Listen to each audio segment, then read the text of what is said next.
Thick smoke billows out of the Loafers Lodge Hostel as tragedy unfolds within. I'm feeling a lot of pain and emotion for those who have been lost, and at this moment we just have to get those who have made it out of the building feel safe. It is an absolute tragedy. It is a horrific situation, and in the fullness of time, of course, there'll be a number of investigations about what has happened and why it happened. Fire ripped through the hostel shortly after midnight. Residents, many elderly and others considered vulnerable, forced to flee in the darkness. For the crews, it would have been pretty horrific. Flames coming out of a building with people inside is our worst nightmare. The building had no sprinklers, some suggesting it also had unreliable fire alarms. They go off all the time. Usually it's a false alarm, somebody cooking toast or something. I was still asleep, and someone outside rang me to get out.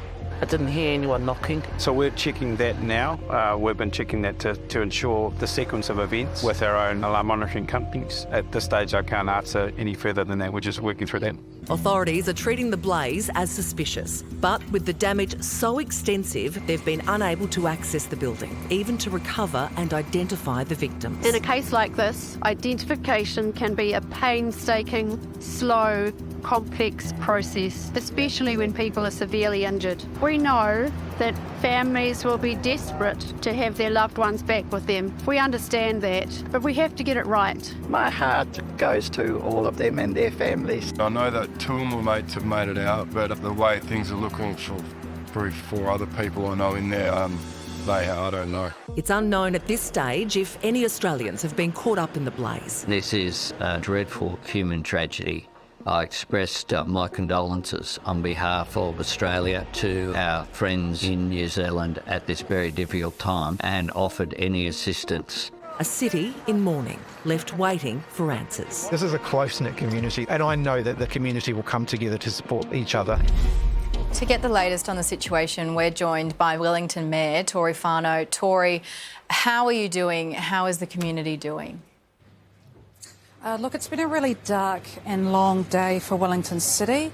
A bunch of us have been here for the last 13 hours just to report on the situation, and very devastatingly that we've had at least 6 confirmed that have passed, and still waiting on the final number. It has been a shocking moment and a real tragedy for our community, but as a result I've seen a real outpouring of love to those who have lost their lives and their families, those who have been displaced, and of course our emergency management and Wellington ambulance services have really come together to take care of this situation.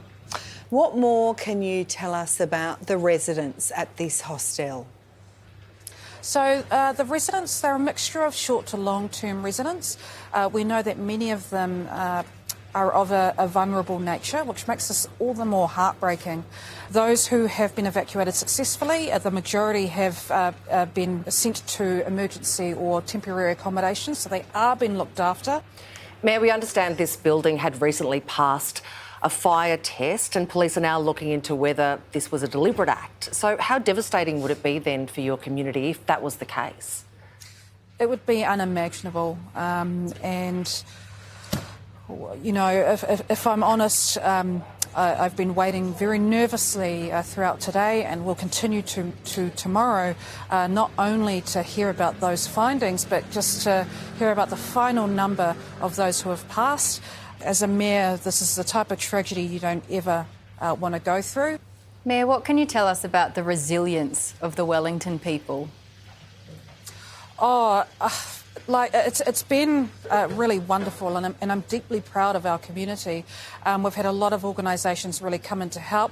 We've had the Wellington City Mission, we've had hospitality providers who all just want to give back. Our council has donated $50,000 already to the Wellington Mayoral Fund, and we've also fundraised another $20,000 from the general public on top of that. So I would say we have a resilient and a deeply caring community. Mayor, it's been such a tough day. We really appreciate your time. Thank you.